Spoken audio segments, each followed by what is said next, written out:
करानंद गुरुपादांबुजन्मणे सौलास महामोह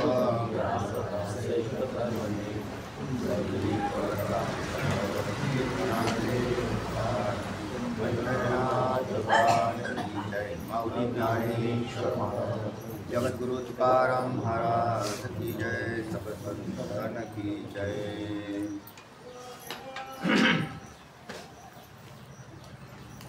कोण सांगतात? पावरे काका सांगतात? सांगताय दात म्हणजे काय?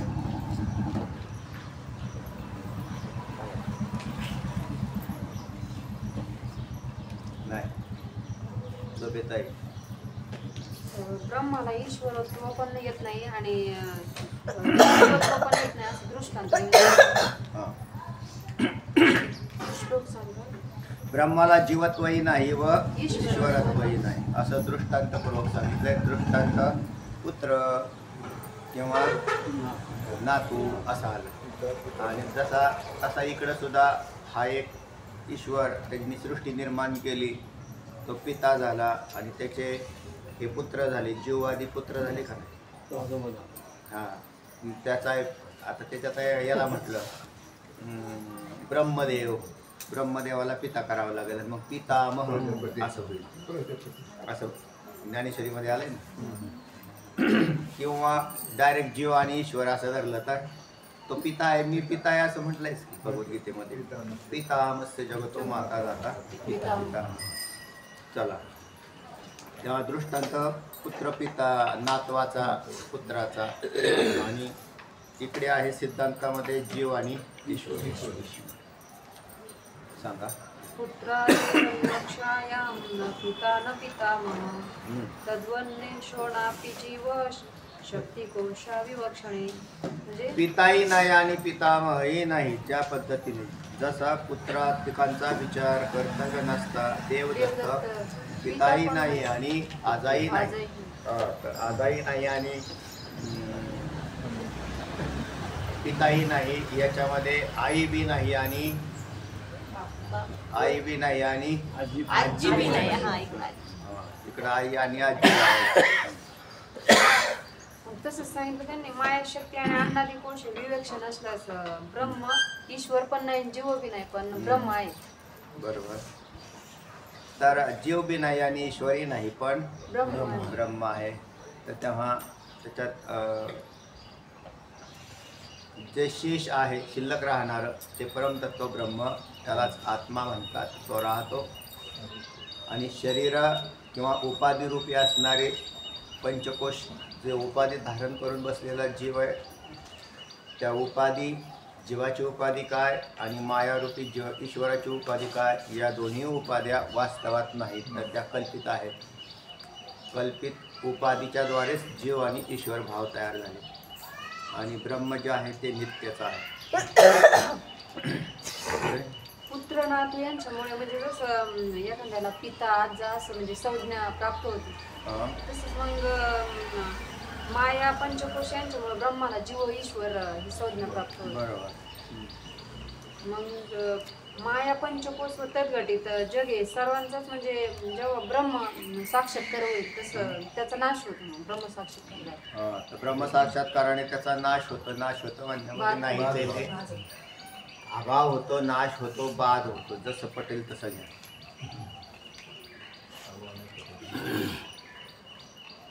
मग विचार जर केला तर म्हणजे काहीच राहत नाही.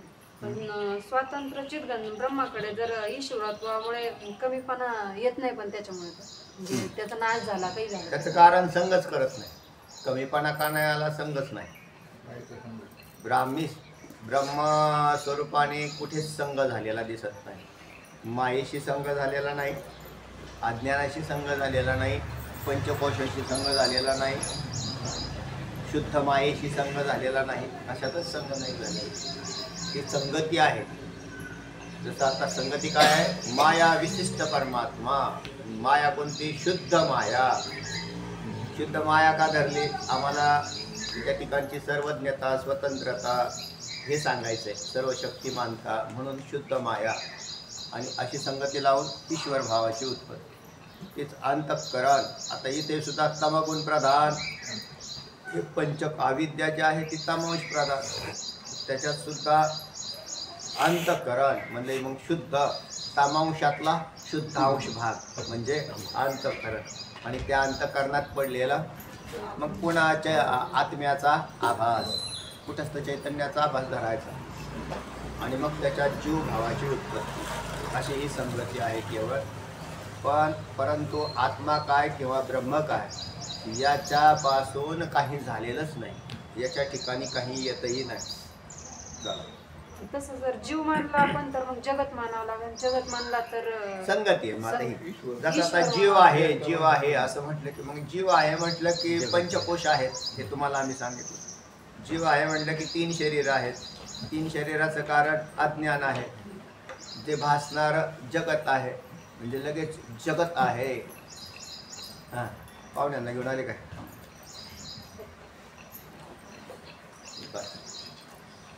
त्या लगेच तिथं काय आहे म्हणजे जीवाच्या संबंधाने जगत जायचंय.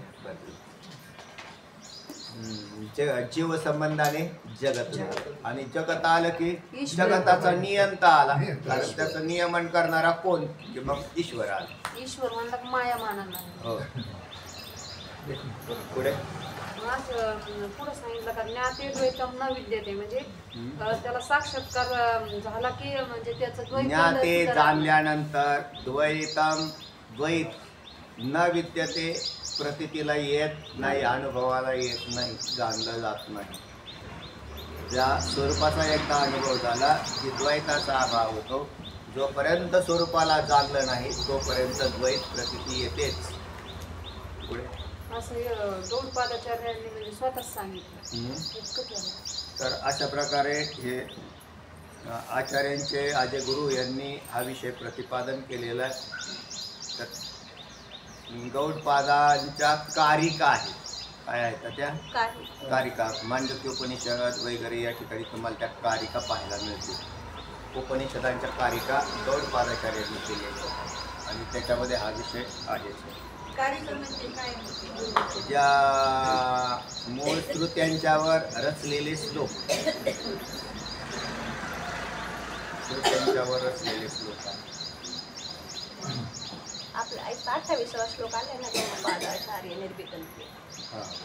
पुढे का महाभूत पंचमहाभूत पहिले दुसऱ्या विवेक मध्ये येऊन गेलाय हा विषय काही त्यावेळेलाही सांगितलं होतं. आता या उक्त ज्ञानाचे फल सांगतो. 200 कारिका केलेल्या आहेत मांडव्य उपनिषद.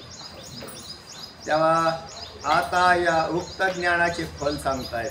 या ज्ञानाचे, उक्त ज्ञानाचे म्हणजे स्वरूपाला जाणण्याचं काय फल आहे, आत्म्याला जाणण्याचं काय फळ आहे,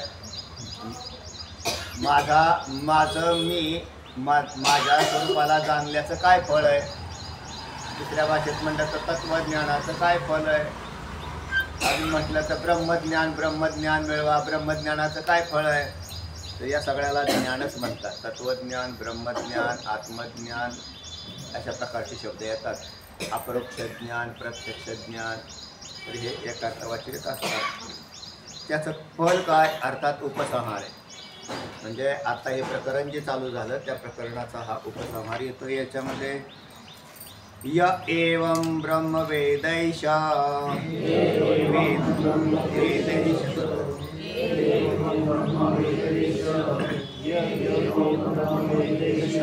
ब्रह्मैव भवति स्वयं य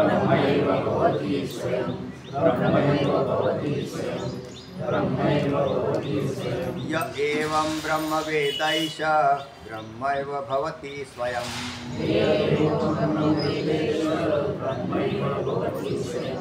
य एवं ब्रह्म वेदैश ब्रह्मैव भवति स्वयं य एवं ब्रह्म वेदैश ब्रह्मणो नास्ति जन्मात्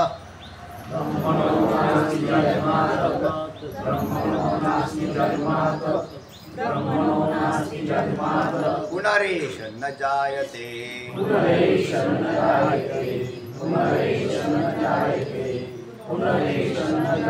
ब्रह्मणो नास्ति जन्मातः पुनरेष न जायते। ब्रह्मणो नास्ति जन्मातः पुनरेष न जायते। ब्रह्मणो नास्ति जन्मातः पुनरेष न जायते।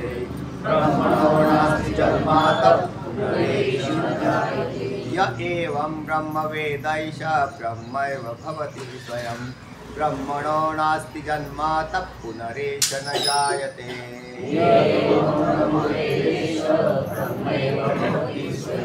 ब्रह्मणो नास्ति जन्मातः पुनरेष न जायते।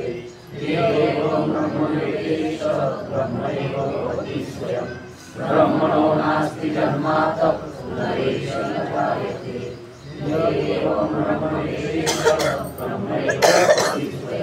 ब्रह्मणो नास्ति जन्मातः पुनरेष न जायते।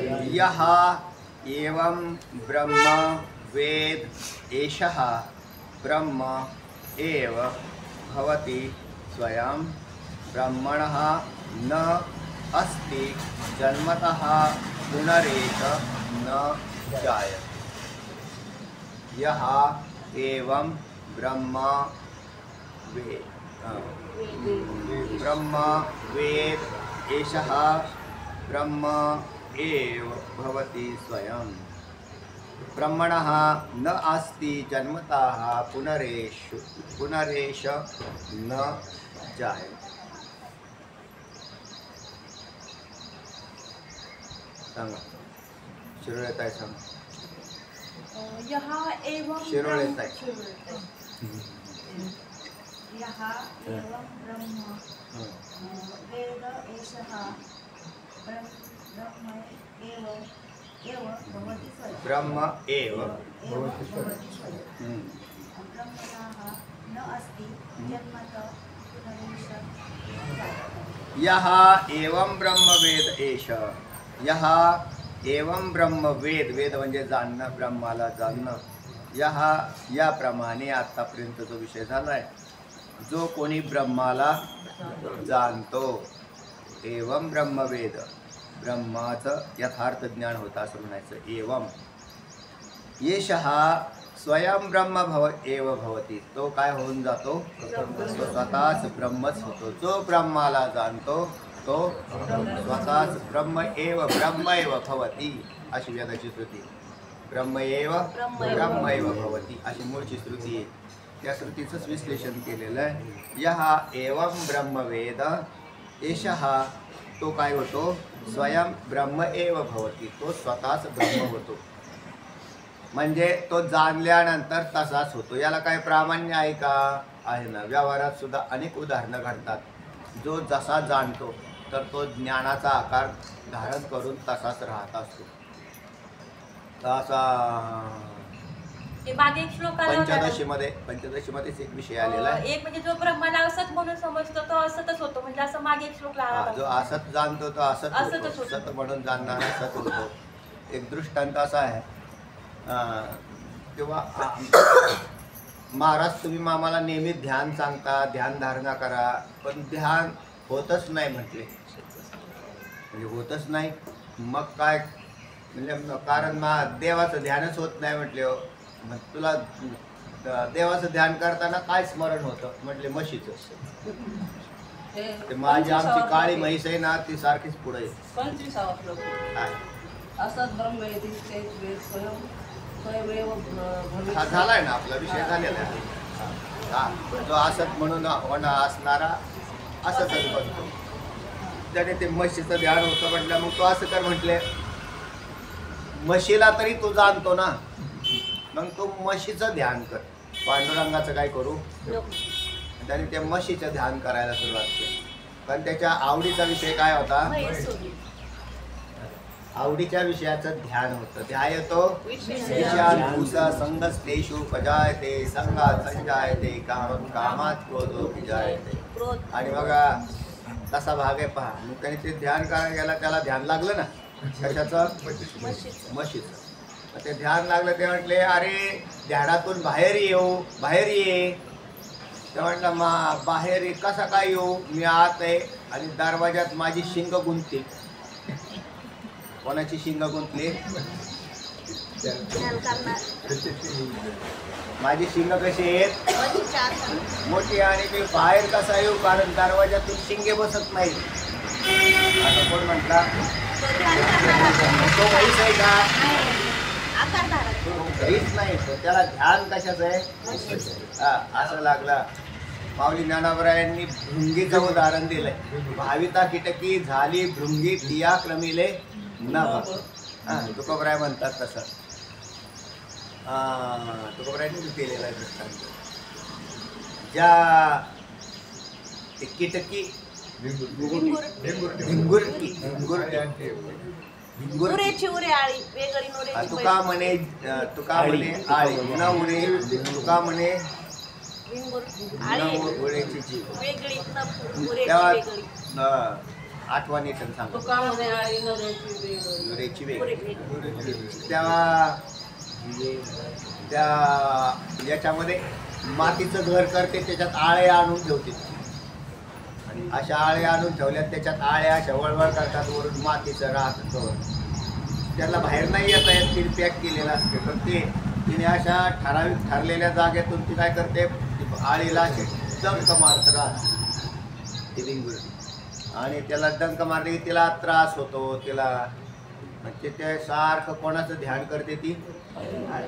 त्या भिंगुरटीचं ध्यान करते. भिंगुरटीचं ध्यान करून करून त्या आळीला पंख फुटतात आणि उडून जाते, असं माऊली ज्ञानावरायांनी लिहिलं. म्हणजे तिच्या ध्यानाने तिची तशी स्थिती होत असेल. इथे तर ज्ञानाचा विषय आता असा आहे, पण जो जसं ध्यान करतो तसा तद्रूप त्या आकाराचा होतो. जो कोणी ब्रह्माला जाणण्यासाठी गेला आणि ब्रह्मस्वरूपच बनला, तर तो पुन्हा माघारी जीवदशेत येईल कसा? तेव्हा ब्रह्मणा हा जन्मणा असते, तर त्याला पुन्हा जन्म प्राप्त होत नाही. तो मूळचाच ब्रह्मच होता. ध्यान कारण कुठे गेला? स्वरूपाच्या ठिकाणी गेला. तर त्याचे जे पंचकोश अविद्या हे सगळं निवृत्त झालेलं असतं. म्हणून स्वरूपाला जाणण्यासाठी गेला तर स्वरूपच झाला, त्याला जन्म मिळाला नाही. जन्म कोणाला आहे? अविद्या संसर्गित जीवाला जन्म मिळतो. जो अविद्यामध्ये संसर्ग झालेला आहे त्याला मात्र बाहेर सुटून जाण्याचा दुसरा उपाय नाही. मग त्याने काय करावं? ज्ञेय असणाऱ्या ब्रह्माचं ज्ञान करून घ्यावं. म्हणून ध्यानापेक्षाही ज्ञान श्रेष्ठ आहे, पण ते अपरोक्ष ज्ञानात पोचलं पाहिजे. नाहीतर बघा, त्याच्यापेक्षा ध्यान श्रेष्ठ आहे असंही म्हटलेलं आहे भगवद्गीतेत. काय श्लोक आहे? ज्ञानात ध्यानम शिष्यते, ध्यानात कर्मफल त्यागात शांती. तर तेव्हा अपरोक्ष ज्ञानापेक्षा नाही म्हटलं ते, परोक्ष ज्ञानापेक्षा ध्यान श्रेष्ठ आणि ध्यानापेक्षा अपरोक्ष ज्ञान श्रेष्ठ आहे. आणि अपरोक्ष ज्ञान म्हणजे प्रत्यक्ष स्वरूपाला जाणणं. तेव्हा ब्रह्मणा हा जन्मणा असते. ब्रह्मणाला म्हणजे ब्रह्माला जाणणारा त्याला म्हणजेच ब्राह्मण. वास्तविक जगात सगळे ब्राह्मणच आहे, पण तुमच्या अविद्येने तुम्ही खाली आलेले. तुम्ही सगळे ब्राह्मणच आहात. का बरं ब्राह्मण? तुम्ही ब्रह्मण आहे का? तुम्ही ब्रह्मण, तुम्ही ब्राह्मण झाले. जो ब्रह्म आहे त्याला आम्ही ब्राह्मण म्हणू. ते म्हणले आम्ही अशा जीवदशेला. आता तुम्ही जीवदशेत आल्या मग तुमचे प्रकार करावे लागतील. एरवी तुमचे प्रकार नाही. तुम्ही ज्या दिवशी ब्रह्माला जाणताल त्या दिवशी तुम्ही स्वरूपाकडे निघून गेले. उलट ब्राह्मण म्हणून लौकिक जात याच्यामध्ये वर्णात सुद्धा नाही राहील, त्याच्याही पलीकडे गेले. वर्ण तरी बांधिलकीच आहे ना, ते वर्ण हे बांधिलकी, त्याच्याही पलीकडे निघून गेले. स्वरूपाच्या ठिकाणी ब्राह्मणत्वादी वर्ण नाहीत. म्हणजे ब्राह्मण, क्षत्रिय, वैश्य, शूद्रादी धर्म ब्रह्मस्वरूपाच्या ठिकाणी नाही. तिथे अत्यंत अभाव आहे. हा जगात ज्या वेळेला तो अविद्येने ग्रस्त जीव झाला की मग त्याला जाती पाती धर्म गोत्र कुळ हे सगळं लागू झालं. कारण तो शरीर घेऊन बसला आणि त्याला त्याच्यातून बाहेर काढलं. ते म्हणते दाखवा आम्हाला. म्हणून तर खरं वाटत धर्मसुद्धा ब्रह्माच्या ठिकाणी कोणता धर्म आहे? कोणताच नाही. लौकिकातले बी धर्म कोणता वापरणार आहे? कोणताच धर्म अस्तित्वात. कारण स्वरूप ते स्वरूपच आहे, त्या ठिकाणी कशाचाच लाभ होत नाही. तेव्हा ब्रह्माला जन्म नाही, आणि जन्म नाही तर सगळी परंपरा संपली. होती परंपरा, याती कुळ गोत्र वगैरे सगळी परंपरा आपापच घेत स्वरूपाच्या ठिकाणी त्याचा अत्यंताबा. आता हा एश हा पुन्हा न जायचे, त्या अर्थी हाही पुन्हा जन्म घेत नाही. तसा ब्रह्माला जन्म नाही तसा यालाही नाही, कारण हाच काय झाला वाचा वाचा. आता या उत्तर ज्ञानाचे फल सांगतात. हा श्लोक सांगितलाय, य एवं ब्रह्मवेदैष ब्रह्मेव भवति स्वयं ब्रह्मणो नास्ति जन्मात् पुनरेष न जायते. अन्वयार्थ सांगितलाय, यः एवं ब्रह्मवेद, ह्याप्रमाणे जो ब्रह्म जाणतो, एषः स्वयं ब्रह्म एव भवति, तो स्वतः ब्रह्मच होतो. बरोबर. ब्राह्मण हा जन्म नास्ति, ब्रह्माला जन्म नाही, ब्रह्मण हा जन्म नास्ती. ज्या अर्थी ब्रह्माला जन्म नाही, अतः एषः पुनः न जायते, त्या अर्थी त्या ते अर्थी पुन्हा हाही जन्म पुन्हा जन्म घेत नाही. आता तुम्ही ब्रह्म आहात का नाही?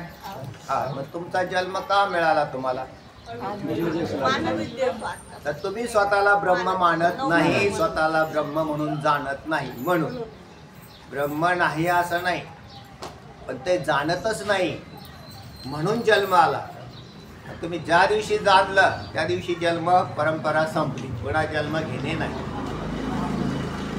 मग आम्ही ब्रह्म आहे, आम्ही ब्रह्म आहे, मग तुम्ही ब्रह्मच आहे, पण जन्मणारे ब्रह्म, जन्म घेणारे आणि मरणारे ब्रह्म, असं तुम्हाला विरोधाभास झाला महाराज. जन्म तर ब्रह्म तर जन्मत नाही आणि मरत नाही, तुम्ही आमची चेष्टा करता. तर ते म्हटले तुमची चेष्टा तुम्हीच लावलेली, आपली चेष्टा कोणी केली? आपणच केली. ते म्हणले जन्मणारं ब्रह्म मरणारं ब्रह्म, ब्रह्म जन्मत नाही आणि मरत नाही. पण हे ब्रह्म जे अविद्या संसर्गात आलं, त्याला अविद्येचा संसर्ग झाला म्हणून जन्मादी परंपरा लागली. अविद्या जाईल कशी? ब्रह्माला जाणल्या, म्हणजे स्वरूपाला जाणलं, अविद्येची निवृत्ती होते. म्हणजे ब्रह्माला जाणण्यासाठी जेव्हा वृत्ती तयार होते, तीच वृत्ती अविद्येचा नाश करते, दुसऱ्या वृत्त्या नाही नाश करत. नाहीतर दिवसभरात हजारो वृत्त्या उठतात ना, आपले सगळे व्यवहार कशाने होतात? वृत्तीने. किती वेळा वृत्ती उठते आपली दिवसभरात? हजारो लाखो वेळा वृत्ती उठते. सारखं नुसतं असं पाहत राहते, जागे जाते जाते जागे. एका नुसतं इकडून इकडे पाहेपर्यंत मला 100 ज्ञान होता. इथून सुरू केलं की बाण आहे सार इथपर्यंत येईपर्यंत किती ज्ञान झाली? ते म्हणजे मोक्ष व्हायला पाहिजे. नाही, ही अज्ञानात ग्रस्त वृत्ती मोक्ष देत नाही. अज्ञानाच्याकडे जाणारी वृत्ती, हे जगत हे अज्ञान कार्य आहे आणि अज्ञानाकडे जाणारी वृत्ती, ती वृत्ती अज्ञानाचा नाश करते. लक्षात आलं ना? आणि जगत हे अज्ञान कार्य आहे. कारणाकडे नाही वृत्ती गेली. कारणाकडे जायचं असेल की तिला अंतर्मुख व्हावी लागेल आणि अंतर्मुख वृत्तीच अज्ञानाचा नाश करते. लक्षात आलं का? आणि बाह्य घटपटादी वृत्ती तयार झाली तर हे तर जगातले व्यवहार करते. जगातले व्यवहार कोणी दाखवले? वृत्तीनेच दाखवले. आणि मोक्ष कोणी दिला? वृत्तीने दिली. चला प्रकार सांगितलाय, जो कोणी साधन चतुष्ट संपन्न मुमुक्षु पूर्वोक्त रीतीने पंचकोशांचा विवेक करतो. पण काय पाहिजे तो? साधन चतुष्टय संपन्न असं म्हटलं. साधन चतुष्टय कशाला म्हटलं? शोभलेताई सांगता का? साधन चतुष्टय कशाला म्हटलं? बरोबर. विवेक वैराग्य समाधी षटक आणि मुमुक्षुता ही ज्यांनी काय केलेली? धारण केली. या सगळ्या पदांचे अर्थ बुद्धीत घ्या. आता साधारण गोष्ट नाही, पण मग याच्या ज्या वेळेला त्याने ते बुद्धीमध्ये म्हणजे तो अधिकारी बनलेला आहे. अर्थातच विवेक वैराग्य समाधी षटक आणि मुमुक्षुता धारण करणारा जो अधिकारी, साधन चतुष्टय संपन्न असा जो कोणी मोक्षाची इच्छा करणारा, मुमुक्षुता तर त्याच्यातच आहे. आणि मुमुक्षु पूर्वोक्त रीतीने जो तयार झाला तो पंचकोशाचा विवेक करतो. कारण विवेक करण्याची क्षमता कोणाकडे आहे? साधन चतुष्टय संपन्न पुरुषाकडे विवेक. अविवेकी कसा राहिला? अविवेकी का? त्याला तो स्वतः अधिकारीच नाही बनला म्हणून त्याच्यात नाही तर जगात भक्त काय कमी पडलेत का? कितीतरी उत्सव साजरे केले जातात, कितीतरी सण, कितीतरी देवांचे उत्सव होतात. हे उत्सव साजरा करणारा साधन चतुष्टय संपन्न नाही का? नाही येतो त्याच्यात, नाही त्याच्या बसलाच नाही तो. म्हणून मग त्याच्या ठिकाणी हा विवेक उत्पन्न होत नाही. चला वाचा. व त्याच्या योगाने सर्वांतर्यामी रूपाने आपल्या शरीरात राहणारे ब्रह्म जाणतो. तो स्वतः ब्रह्म होतो. सर्वांतर्यामी रूपाने आपल्या शरीरात राहणारे ब्रह्म जाणतो. अर्थात ब्रह्माची ती स्थिती आहे की ब्रह्म सर्वगत सदा सम, जेथे अणु नाही विषम, ऐसे जाणती ते अति दुर्गम, त्यांची भेटी झालिया भाग्य परम हो, ऐसे कैसे आले भेटत ते साधू. तर तो सर्वांतर्यामी रूपाने आपल्या शरीरात राहणारे ब्रह्म जाणतो. तो स्वतःच ब्रह्म होतो. ह्याविषयी अनेक श्रुती प्रमाण आहेत. हे ब्रह्मएव ब्रह्मएव ब्रह्मएव भवती अशी मुख्य श्रुती तर आहेच आहे आणि अनेक श्रुत्या सुद्धा आहेत म्हणतात.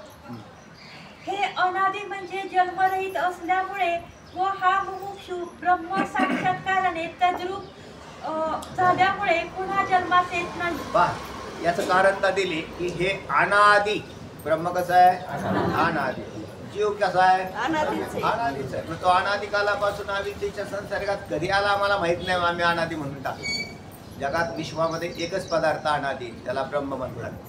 ब्रह्म सोडून दुसरे पदार्थ अनादि नाही, तर ते सापेक्षित म्हणावं लागतं. त्यांचा आदि कथन होत नाही.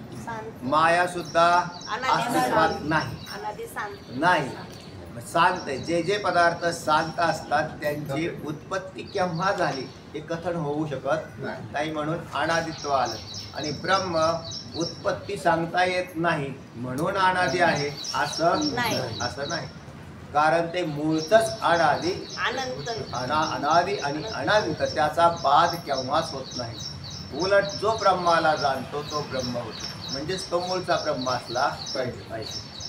तर तेव्हा हे अनादि जन्मरहित, त्याचा जन्म नाही. काही जन्मवान आहेत पण अनादि आहे. आणि हे कसं आहे? अनादि जन्मरहित, याला अज असा ही शब्द स्वयंभू आहे ते. अज, हा स्वयंभू आहे ते केले नव्हे. तर तेव्हा जन्मरहित त्याला अज असा शब्द. अजो नित्य शाश्वतोयम पुराणो न हन्यते हन्यमाने शरीरे. अज हा तर अनादि अज असं पद आलेलं आहे ब्रह्माच्या पुढे. आणि माया अनादि जरी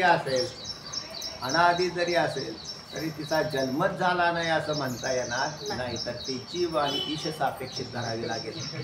पण अनादि आहे कारण ती पुढे जाऊन शांत होते. ज्या पदार्थाचा जन्म होतो तोच पदार्थ शांत होत असतो असं म्हणावं लागेल का नाही? ज्या पदार्थाचा जन्म होतो त्याच पदार्थाचा नाश. ज्याचा जन्म झाला नाही त्याचा नाश होत नाही असं एकमेव पदार्थ ब्रह्म आहे. व हा मुमुक्षु ब्रह्म साक्षात्काराने तद्रूप झाल्यामुळे, म्हणजे या मुमुक्षुने ब्रह्मधारणा करून तत्स्वरूप बनलेला असल्याने, ज्ञान झालेला असल्याने, ब्राह्मी स्थितीचा अनुभव घेतलेला असल्याने पुन्हा जन्मास येत नाही. त्याला अनुभव घ्यावा लागतो. कसे काय अण्णा म्हणायचे, कसे दाखवू मी तुला अनुभव घे गुरुच्या मुला. कसे दाखवू? हाताने, डोळ्याने म्हणजे कसे? बोटाने बोटाने अनुभव घे गुरुच्या मुला असं अण्णा असे म्हणायचे. त्याला अनुभव घ्यावा लागतो आणि अनुभवापर्यंत बहुतांशी साधका जाण्यासाठी मोठा अधिकार संपादन करावे लागतात. साधारण अधिकाराने अनुभव येत नाही आणि ज्याला प्रतिबंध असतात त्याला अनुभव येत नाही. नाहीतर तुम्ही ब्रह्मच आहे, तुम्हाला अनुभव यायला काय अडचण आहे? तर तुम्हाला प्रतिबंध असले पाहिजेत आणि कोणते आहेत ते ज्यांनी त्यांनी पाहावे. चला. कारण ब्रह्म साक्षात्कार होतात याच्या सर्व वासना आणि चित्त व जड्यांची ऐक्यरूप ग्रंथी नष्ट होत असल्यामुळे त्याच्या उत्तर जन्माला काही कारणच उरत नाही. बरोबर आहे. उत्तर जन्माला कारण लागतं म्हणजे बीज लागतं. उत्तर जन्माला कारण कोणतं आहे? बीज आहे. एक तर अज्ञान असलं पाहिजे, अज्ञानमय वासना तरी असल्या पाहिजेत, किंवा ग्रंथी न नाश पावलेली असली पाहिजे. जीव आणि जड चित जड चित आणि जडाची ग्रंथीचा छेद झालेला नसला पाहिजे. चित आणि जडाची ग्रंथी कसली असते हो? चैतन्य आणि अहंकार यांची गाठ पडली आणि त्याच्यामुळे हे जीवपणाला तयार झाले. ते तर इच्छा हे कुमारी झाली, मग ते कामाच्या तारुण्य आली, मग द्वेषेशी मांडली बराडिक, तया दोघास्तव जन्मला ऐसा द्वंद्व मोह झाला, मग तो आजी आणि मांडवला अहंकारे. असं म्हटलं. तसं चित आणि जड, चैतन्य आणि जड एकत्र राहतं का? राहतच ना आतापर्यंत राहिलं. एक सामान्य जड आणि चेतन एकत्र राहतं का? राहिलंय ना आतापर्यंत. म्हणून अनुभवाने राहतं असं म्हणा. राहतच आहे ना आतापर्यंत. आणि वास्तवात जर सिद्धांताकडे गेलं तर चित जड एकत्र राहू शकत नाही. तर अविवेकाने राहत. कशाने राहील? अविवेकाने चित आणि जड एकत्र राहत. वाघ आणि मेंढर एकत्र राहील का? मेंढरू आणि वाघ अज्ञानाने ते वागायला अविवेक. तिथं त्याला तो शब्द लावायचा. अविवेकाने मेंढरू आणि वाघ शेजारी शेजारी, वाघ त्या मेंढराला असा चाटत बसला प्रेमाने.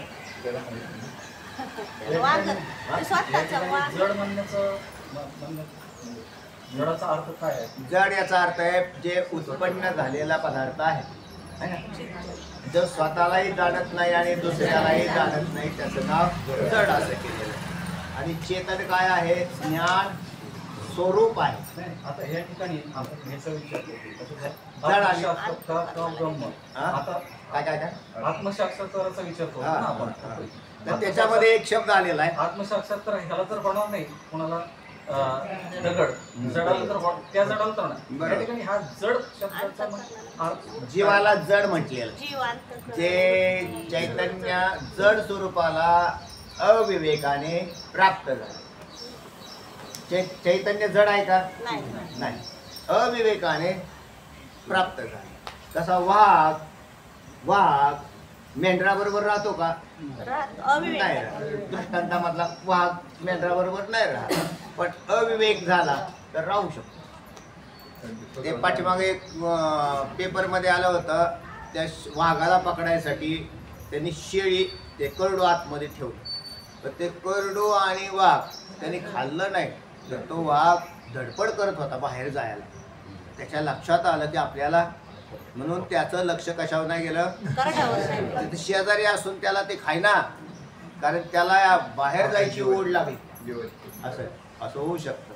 आणि दृष्टांतात आता तुम्हाला त्या दिवशी दृष्टांत दिला स्वतः वाघाचा आणि याचा. आणि दुसरा भाग असा आहे, मग आता तुम्ही कोण आहात?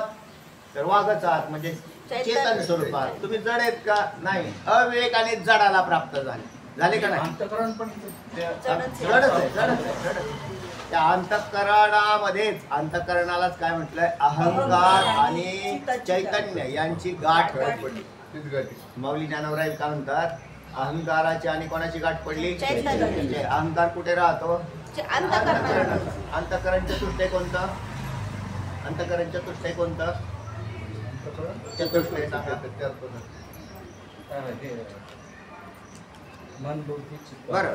मना बुद्धी चित्त आणि अहंकार. त्याच्यातला अंतःकरणातला शेवटचा घटक अहंकार. तो कशाला चिकटला?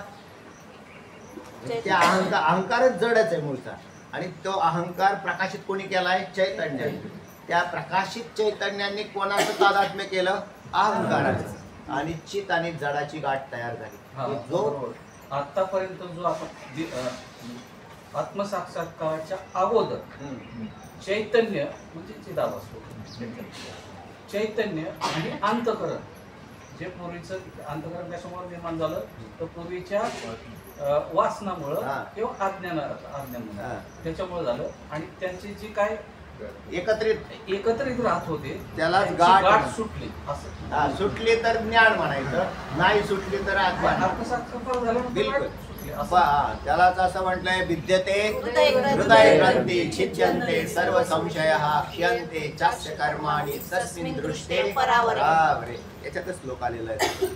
तर येईल पुढे तुम्हाला 7व्या याच्यामध्ये आहे त्याच्यात प्रकरणामध्ये तिथल्या 7व्या प्रकरणात येतात विद्यते हृदय ग्रंथी छिद्यन्ते सर्व संशयः. ज्या वेळेला त्या साक्षात्कार झाला त्यावेळेला म्हणून जीवाला जड म्हणायचं का चेतन म्हणायचं? दोन्हीचा संबंध झाला. तर चित्तजड जडाची समान. चित्तजडाची गाठ पण चित्तजडाची वास्तवात बसत नाही पण अविवेकाने तर गाठ नाहीच आहे, पण आपण ते स्वतःला कसं मग आम्ही त्याला गाठच म्हणली नाही. शास्त्रात त्याला गाठ म्हणली नाही, ग्रंथी म्हणली. इथे शब्द आला का नाही ग्रंथी, आणि पुढे बी आले ना ग्रंथी. वेदात आलाय शब्द ग्रंथी. या ग्रंथी भेद असा शब्द प्रयोग येतो. जोपर्यंत ग्रंथी भेद झाला नाही तोपर्यंत तो जीवच राहणार. ग्रंथी भेद झाला की ब्रह्मैव भवती असा भाग आहे. संदेहाच्या सुटल्या गाठी झालो कोटी शीतल.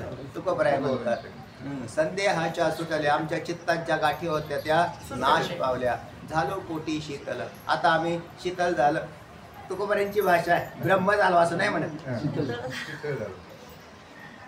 चला, तर तेव्हा ब्रह्म साक्षात्कार होता. त्याच्या सर्व वासना त्याशिवाय जात नाही. अहो दररोज शरीराला धरून राहायचं आणि वासनेचा नाश झाला का म्हणून पाहायचं, कसं शक्य आहे ते? त्याच्यात नाही. तुम्ही जिथे राहता त्याचा संसर्गच असतो, त्याच्यामध्ये नाश कसा होईल तो? म्हणून याचा नित्य अभ्यास करणारा, कोणता अभ्यास? हे नाही सांगत मी तुम्हाला हा अभ्यास तर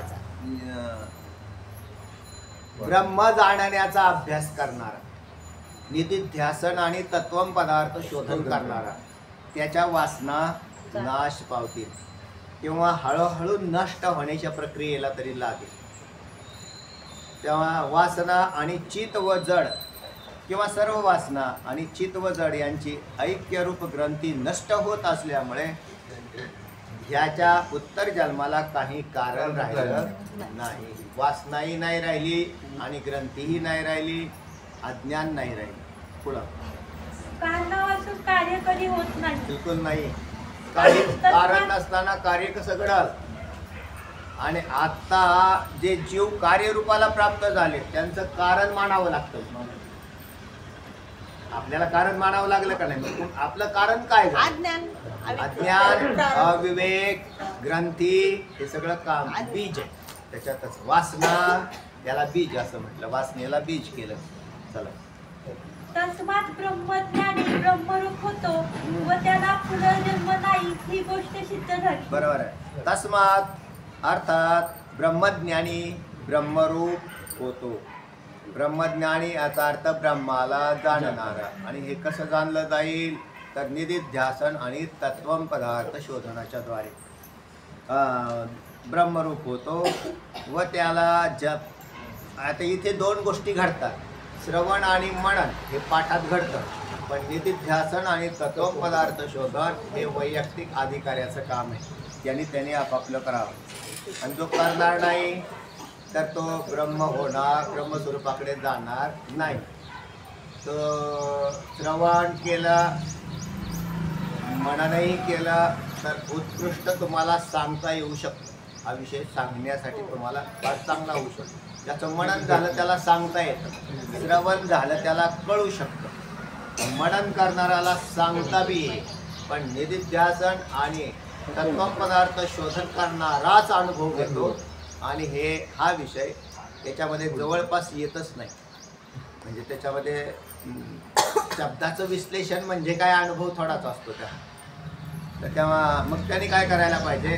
स्वतः हे साधनं, पुढची दोन्ही साधनं स्वतः करावी. त्या साधनात काही अडचणी असतील तर त्या विचारत जा. त्या साधनात काही अडचणी आहेत तर त्या विचारता येतात.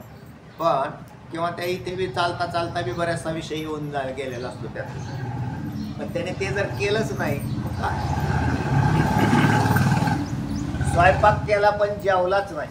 आता जेवणं तर तुमच्याच हातात आहे ना.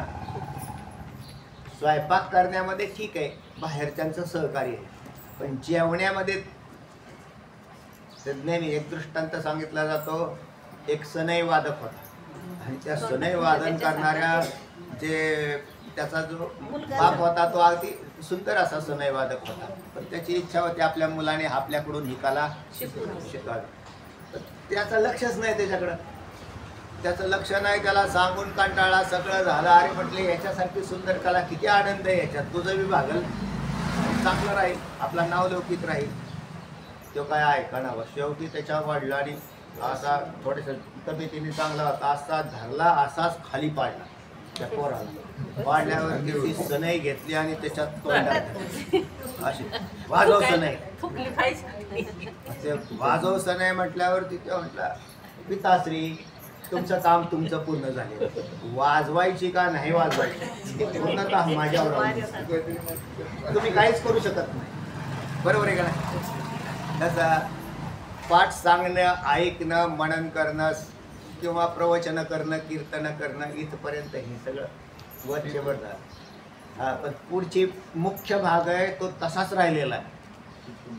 म्हणून फार ऐकणारी माणसं सुद्धा मुक्त होत नाही.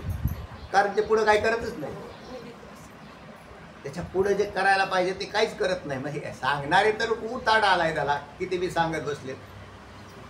ऐकणाऱ्यांना बी उताड आलेला आहे. भरपूर ऐकतात पण ते पुढची प्रक्रिया काहीच नाही. मग मुक्त का नाही झाले. काही करत नाहीत. पुढे काय करत निधिध्यासन तत्त्व पदार्थ करत नाही. आणि ही तर पुढची टॉपची साधनं दिलेली त्याच्याकडे प्रवेशच नाही. चला ह्या प्रकरणात निर्गुण आत्मा जगाचा करता पोषक व आता तुम्हाला इथपर्यंत आणून सोडलं का नाही. कुठपर्यंत आणून सोडलं. ब्रह्मैव ब्रह्मैव भवति इथपर्यंत आणून सोडलं म्हणजेच ब्रह्माला जाणणारा मुक्त होतो. तुम्हाला ब्रह्माला जाणण्याची प्रक्रिया तुम्हाला कळाली का मुक्त झाली. कळाली फक्त मुक्त नाही झाली कारण कळाली. आणि मग ते म्हणले मग ह्याचं पुढं काय करायचं. आहेत ना साधनं दिली ती तुमची तुम्ही करा. चला या प्रकरणात या ईश्वरी विषयक शंकेचे समाधान केले आहे. या प्रकरणात निर्गुण आत्मा जगाचा करता पोषक व संहार करणारा कसा होईल. निर्गुण आत्मा जगाचा करता म्हणजेच ईश्वर, पोषक म्हणजे पालन करणारा आणि संहार करणारा म्हणजे नाश करणारा ब्रह्म विष्णू महेश. कसा होईल. तर ते ब्रह्मा विष्णू महेशाची कार्य तुम्हाला ज्ञातच आहे. त्यांना आणि आदिपुरुषांपासून ईश्वरापासून निर्माण झालेले हे तिघ हे ब्रह्मा विष्णू महेश हे जगाचे उत्पत्ती करता, पालन करता आणि संहार करता होतात. हा विषय होऊन गेलेला आहे. बरं आता ते कसे मानले तर जीवाच्या सापेक्षित जगताच्या सापेक्षित त्यांना महत्त्व प्राप्त होतं. जीव हा मुक्त झाला तर आदिनारायण कुठे आहे, ईश्वर कुठे आहे, ब्रह्मा विष्णू महेश कुठे आहे, जगत कुठे आहे, जीव कुठे आहे, सृष्टी कुठे आहे. तर काहीच नाही. म्हणजे त्याची केवळ स्वरूप स्थिती आहे. म्हणजे ब्राह्मी स्थितीचं अद्वैत स्वरूप अस्तित्वात आहे. दुसरा कोणता पदार्थ अस्तित्वात नाही. ज्या अर्थी तुम्ही काही प्रश्न विचारताना ते प्रश्न कुठं काम करतात. बाहेरील जगतात काम करत असतात. नेहमी सांगत असतो लक्षात ठेवा. आध्यस्थात काम करतात. आपल्या सगळ्या शंका आध्यस्थातच असतात. स्वरूपात शंकाच नाही. बट त्याच्यातही आध्यस्थाकडून पाहायला गेला ते जर समीकरण तुम्ही आध्यस्थाकडून पाहून करत असाल तर तुमची शंका सुटत नाही. तर ज्या स्थितीमध्ये ती शंका उत्पन्न झाली त्याच्या पूर्व अधिष्ठान स्वरूपाकडून त्याच्याकडे पाहिलं तर ती नाश पावते. पुढे सर्व प्रकरणाचा प्रतिपाद्य विषय ब्रह्म असून निर्गुण ब्रह्म सुद्धा मायाख्य विलक्षण शक्तीच्या द्वारा जगाचे उपादान म्हणजे प्रकृती व निमित्त म्हणजे कर्ता कारण होते. बरोबर आहे. हा विषय आपल्या होऊन गेलेला आहे. सांगितला आहे सर्व प्रकरणाचा प्रतिपाद्य विषय ब्रह्म असून म्हणजे सांगायचंय काय तुम्हाला. मला ब्रह्मशेष ब्रह्म शिल्लक राहतं. आपला मूळ विषय प्रकरण आहे तो पंचकोश विवेक आहे. आणि पंचकोशाचा विवेक तयार केल्यावर खाली कोण शिल्लक राहिला. म्हणजेच आत्मा तो शिल्लक राहिला.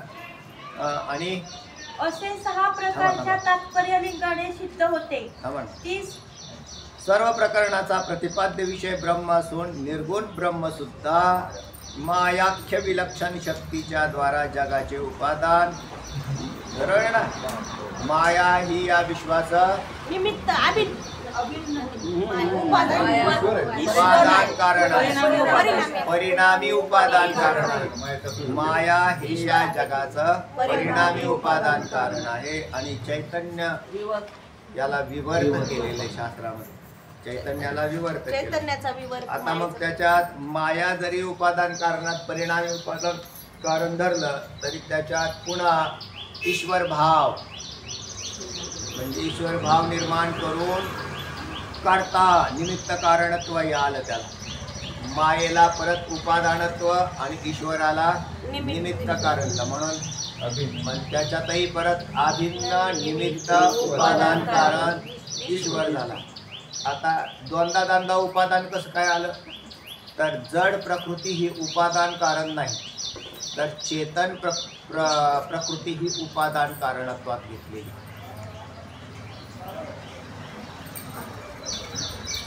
ब्रह्मस्वरूपाच्या ठिकाणी माया लागली. ती माया उपादान कारण कोणाचं झाली? तिच्यातून काय निर्माण झाला? ईश्वर. म्हणजे ईश्वराने ज्या मायेचा अंगीकार केला ती माया जगाचं उपादान कारण आहे. काय कळालं? हो, अंगीकार केला ईश्वराने. उपादान माया जगाचं उपादान कारण नाही. ईश्वराने जेवढा तेवढे. हा, तर त्याचा अंगीकार केला तर ते उपादानत्व आलं त्याच्यामध्ये. म्हणून अभिन्न निमित्त उपादान असा शब्द प्रयोग आला. या विश्वाचं उपादान कारण कोण आहे? माया. प्रत्येक कीर्तन करा. या जगाचं उपादान कारण कोण आहे? माया. ईश्वराने अंगीकार केलेली माया ईश्वराने अंगीकारलेली माया उपादान आहे. नुसती माया उपादान कारण नाही. नुसती माया कुणी मानली?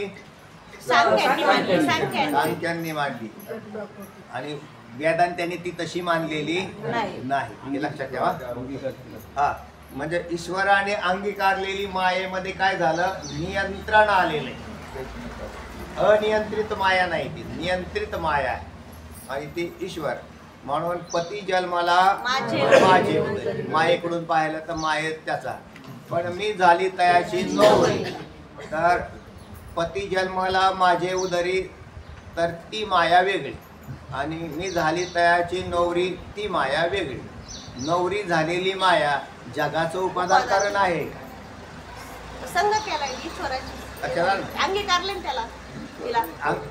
नुसता अंगीकार नाही, नियंत्रण सांगायचं आम्हाला. नियमन, या जगाचं नियमन केलं का नाही? म्हणून तिथं काय झालं? अभिन्न निमित्त उपादान कारण. मी अजून शांत चित्ताने विचार करा. अभिन्न निमित्त उपादान कारण कोण आहे? ईश्वर. ठीक आहे, ईश्वर म्हणजे उपादान कारण ईश्वर. उपादानत्व ईश्वराकडे कसं आलं? अंगीकारलेल्या मायेत उपादानत्व हे भिन्न आहे. आणि ज्याच्यात ईश्वराचा जन्म झाला ती माया ती पण भिन्न वेगळी आहे. ती सुरुवातीला प्रथम नंतर पुढे. म्हणजे ज्याच्यामध्ये ईश्वर भावाची उत्पत्ती झाली ती माया वेगळी. आणि अंगीकार त्याच्यात ईश्वर भाव आला की त्या मायेमध्ये माया ही भिन्न झाली. ती माया जगताला जन्म जरी देत असेल ती माया, म्हणून त्याला ईश्वरालाच काय म्हटलेलं आहे तिथं? अभिन्न निमित्त कारण आणि अभिन्न उपादान कारण. कोण आहे? ईश्वर. अभिन्न उपादान. मग तिथं म्हटले मायेला म्हटलं होतं, इथं ईश्वराला कसं काय केलं? त्या ईश्वरामध्ये काय आहे? मायाच आहे आणि ती माया कारणत्वाला प्राप्त. ही सहाही तात्पर्यलिंगे अशी ब्रह्म काय आहे का याच्यात? निर्गुण आत्मा जगाचा करता, पोषक व संहार करणारा कसा होईल याविषयी शंकेचे समाधान झाले. या सर्व प्रकरणाचा प्रतिपाद्य विषय ब्रह्म असून निर्गुण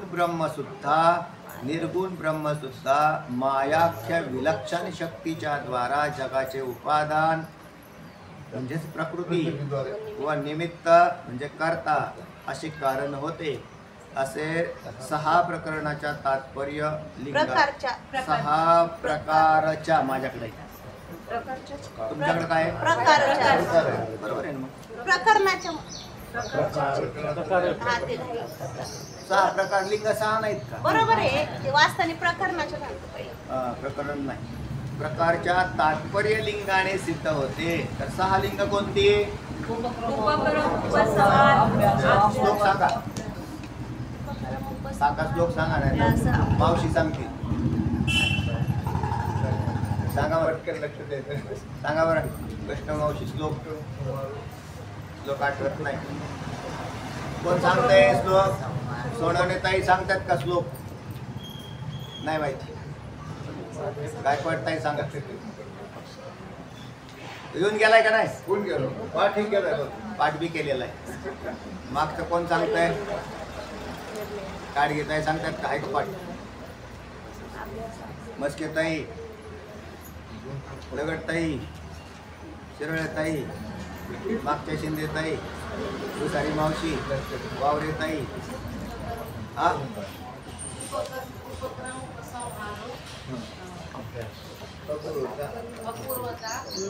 तुम्ही काय बी सांगू नका मध्ये हा उपक्रम उपसंहार अभ्यास अपूर्वता अर्थवाद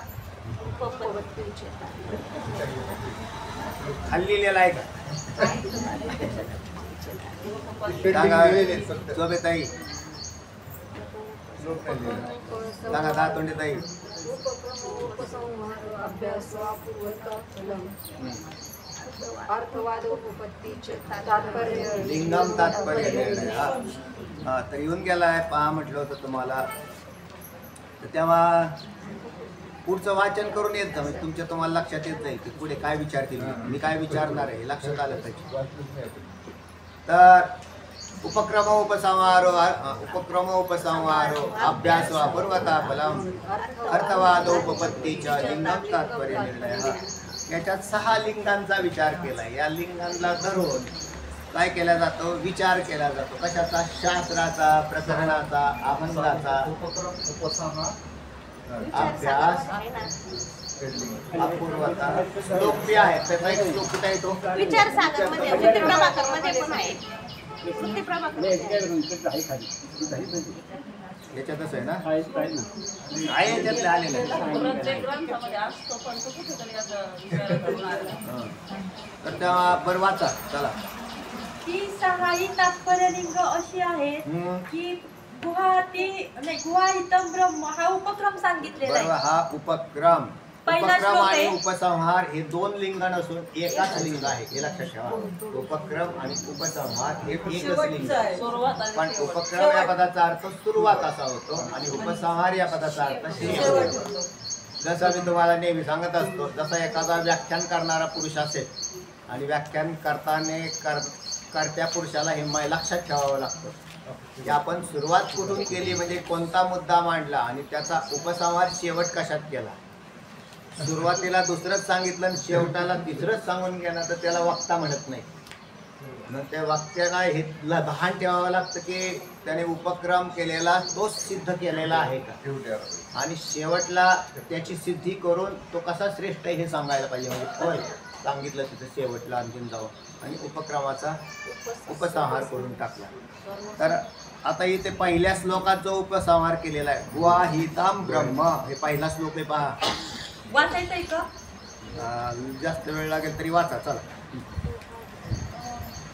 उपक्रम सांगितलेला आहे त्यातला पहिला श्लोक सांगितलेला आहे गुहाहितम ब्रह्म यत्त पंचकोश विवेकतः कोशं शक्यत तत्कोश पंचप्रविविच्यते. त्याचा अर्थ असा होता गुहाहितम ब्रह्म जे गुहेमध्ये गुहा असा शब्द आलाय ना सुरुवातीला पुरी त्या पुरीमध्ये शयन करणारा अथवा पंचकोश रूपी पुरीमध्ये तो सापडला आणि त्याच्यात मग तिथून सुरुवात केली तर त्याला बाहेर काढायचं होतं ना तुम्हाला पंचकोश विवेकाने काय केलं तो कसा आतमध्ये गेला हे सांगावं लागेल मग बाहेर कसा काढायचा हे सांगेल आणि त्याचा उपसंहार केला की तो या कोशावरून भिन्न असून स एवं ब्रह्मवेदैश आत्ता झालं ना शेवट हा उपक्रम स एवं ब्रह्म वेदेश हा उपसंहार सांगितलेला म्हणजे आहे आणि शेवटच्या हा श्लोकात 43वा श्लोक आहे. हा. एवं ब्रह्म वेदैश ब्रह्मेव भवति स्वयं ब्रह्मणो नास्ति जन्मात् पुनरेष न जायते. तर हा उपसंहार झाला. एकंदरीत काय सिद्ध झालं की ब्रह्म हे या पंचकोशावरून भिन्न आहे, त्याच्यात सापडलेलं नाही. पुढे जाऊन पुढे जाऊन आपल्याला सांगितलेलं आहे, आपल्याला लिंग सांगितलेलं आहे. बिंबभूत या आनंद हा 10वा श्लोक सांगितलेला आहे. लिहून ठेवा. कितवा श्लोक आहे? 10वा. बिंबभूतोय आनंद. हा. पुढे यस्मिन यस्मिन अस्ति बोधो म्हणजे जो जो आनंद प्रतीतीला येतो तो हा आनंद 21वा हा श्लोक आहे. चैतन्याचा आहे. यस्मिन यस्मिन नास्ति बोध हा 21वा श्लोक आहे. 21वा श्लोक आहे. पाहायचा असेल तर पहा, जिज्ञासा करणारे. यस्मिन् यस्मिन् अस्ति लोके बोधस्तत्तदुपेक्षणे यद्बोधमात्रं तद्ब्रह्मेति तेवं ब्रह्म निश्चयः. व्यवहारात आपणाला ज्या ज्या घटपटादी विषयाचे ज्ञान असते त्यांची त्याची उपेक्षा केली असता जे बोधमात्र रूप शिल्लक राहते तेच ब्रह्म आहे. असा काय केला अभ्यास की जे शिल्लक राहतं ते ज्ञान जे आहे ते ब्रह्माचं स्वरूप आहे, असा अभ्यास केलेला आहे. मागे जाऊन परत परत पहा. श्लोक तर झालेले आहेत आपले. पुढे जाऊन पुढे अपूर्वता सांगितलेली आहे. यज्ञ अपूर्वता हे एक लिंग गुरुत्तराधिपती. आहे, लक्षात आलं ना. उपक्रम उपसंहार एक लिंग, अभ्यास दुसरं, तिसरी अपूर्वता. यज्ञ दृक् तादृक् हा इद्रुक तादृक हा विषय येऊन गेला आपला. 26वा श्लोक आहे. हा 26. हे ते असे शब्द प्रयोग केले जातात. असंही नाही तसं असंही नाही तसंही नाही. तर याच्यात अपूर्वता. अपूर्वता कसं आली? अपूर्वता कशाला म्हणतात? जे पूर्वी अलौकिक अलौकिक, ज्याचा पूर्वी कधी अनुभव आलाच नाही असं समोर आलं त्याला अपूर्व असं म्हणतात. ज्याचा पूर्वी कधी अनुभव घेतला नाही. नवीन नाविन्य नाविन्य. जसा तुम्ही आता इतके दिवस झाला ऐकताय ना, ऐकताय मग इतके दिवस झाला ऐकताय, पण प्रत्येक वेळेला काय लिहून घेताय? नवीन वाटतं, नाविन्य वाटतं. परत परत का लिहून घेता? तुम्हाला ते त्या असं वाटलं की हे पूर्वी कधी झालेलंच नाही. ऐकलंच नाही. कदाचित ते झालेलं बी असतं पण त्याला त्या नजरेतून पाहिलेलं नसतं. खोली तेवढी आणि त्या खोलीतून नाही. भावावर त्यानं आणि जेव्हा कधी वाटतं अरे आत्ताशी आपल्याला कळलं, असं ज्या दिवशी वाटतं त्या दिवशी तो अपूर्व अपूर्व म्हणून त्याचं लिखाण करतो. आणि बा आत्ताशी आपल्याला कळालं असं आहे. हेच अपूर्वता आहे. आता ब्रह्म काय अपूर्वच आहे, कारण त्याचा अनुभव आजपर्यंत आला नाही. म्हणूनच जीवदशेत आहे. म्हणूनच जीवदशा आहे ना. त्या जीवदशेचा नाश ज्या वेळेला होत जाईल, म्हणजे अज्ञानचं जसं नाश पावत जाईल, अज्ञानाचा नाश झाला, हीच कोणी ब्रह्मविद्या. ब्रह्मविद्येने काय केलं? अज्ञान नाश करून ब्रह्मज्ञान म्हणजे ब्रह्माचा साक्षात्कार करून दिला. ब्रह्माचं ज्ञान नाही होत, ब्रह्माचा अनुभव होतो. पुढे फल सांगितलंय. इद्रुक ताद्रुक असा शब्द झाले. पुढे फल सांगितलंय. हा पुनरेष न जायते. हा. आत्ताचा श्लोक 43वा. 43वा श्लोक आहे. पुढे सांगितलंय अर्थवाद सांगितलंय. गुहासेयम परंपरा हा दुसरा श्लोक आहे. कुठला? अर्थवादाचा. कुठला? गुहासेयम परंपरा. गुहासेयम परंपरा हा दुसरा श्लोक आहे म्हणतात. त्याच्यात अर्थवाद. अर्थवाद पदाचा अर्थ काय? स्तुती आणि स्तुती आणि निंदा. हा, तर मुख्य विषय पटवून सांगण्याच्या दृष्टीने त्याच्यात काही वेळेला स्तुती केली जाते आणि काही वेळेला अन्याची निंदा केली जाते. त्याची नाही निंदा होईल, अन्याची निंदा. आणि ज्या पदार्थात सांगायचं त्याची स्तुती किंवा वर्णन केलेलं असतं. पुढे उपपत्ती सांगितली. माधुर्यादी स्वभावाना व पितामोचैव. कितवा श्लोक आहे हा? माधुर्यादी स्वभावाना 14वा 14वा श्लोक आहे. हा? आणि दुसरा 41वा श्लोक आहे. 14वा आणि 41. 41. याच्यामध्ये उपपत्ती म्हणजे युक्त्या. उपपत्ती पदाचा अर्थ आहे युक्तीने साखरेची प्रतिपादन गोडी करणे. जशी निवडून काढता येत नाही मधुर हा, पाणी असा हा ज्याप्रमाणे साखरेची गोडी काढता येत नाही तसा त्याचा स्वरूप माधुर्य असा शब्द येऊन गेला हा विषय आपला. आणि आत्ता एक घेऊन गेला पिता पिता महश्चैव. आत्ता श्लोक झाला ना आपला कालमार्ग. तर हाही श्लोक काय करतो युक्तीनेच प्रतिपादन करतो. अजूनही श्लोक असतील बरं का युक्तीचे, कारण नुसते 2 श्लोकात युक्ती असं नाही, अनेक श्लोकात युक्ती येतात, अनेक वेळेला आलेले आहेत वेगवेगळे.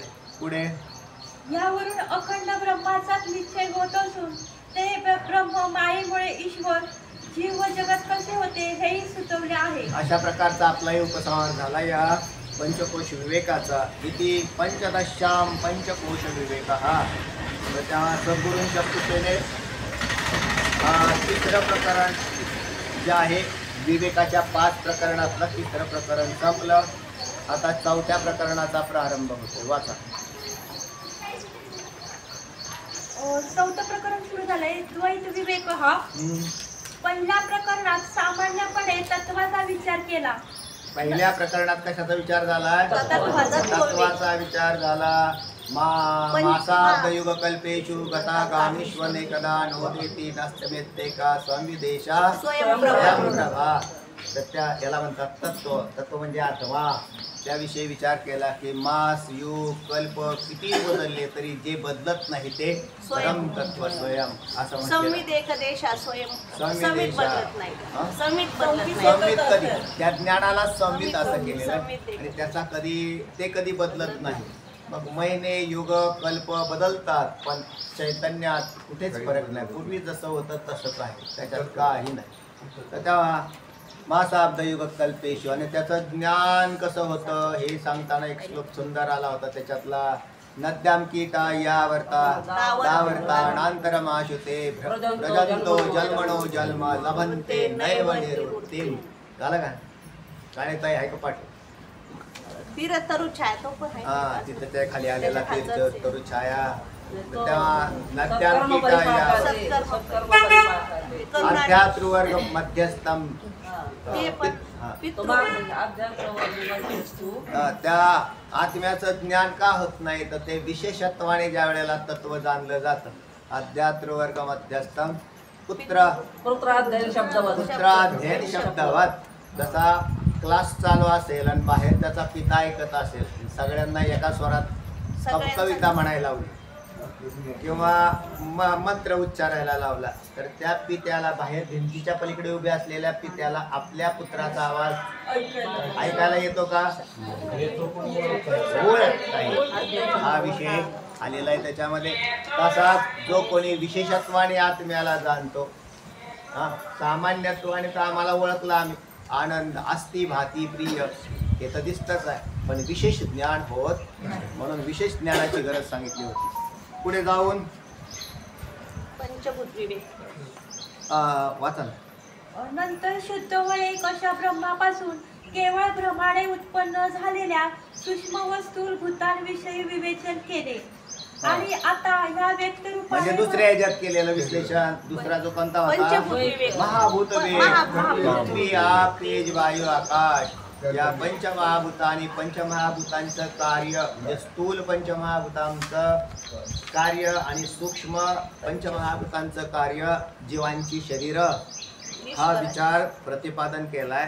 हे आत्म्याच्या संबंधात नाही तर ही भूतांची कार्य आहेत. आत्मा हा त्यावरून वेगळा आहे. विवेचन केले आणि आता या व्यक्तिरूपाने भासणाऱ्या द्वैताचा विवेक करण्याचे मनात आणून श्री विद्यारण्य ईश्वराचे स्मरण करतात. ईश्वराचं स्मरण करतात. कोणतंही कार्य करायचं असेल तर त्याच्या कार्याच्या आरंभी मंगल करावं लागतं. या मंगलातलं सर्वश्रेष्ठ मंगल स्मरण आहे म्हणजे नामस्मरण आहे. तुम्हाला जर यज्ञाधिक कर्म तुम्हाला काय करायचं ते हे करत बसण्यापेक्षा भगवंताचं नामस्मरण हे सर्वोत्कृष्ट आहे. लोक यज्ञाधिक कर्म करत राहतात पण नामस्मरण करत नाही. त्यांना वाटतं हे नामस्मरण मी काय काय ना कर्म केल्यावर झालं असं वाटतं.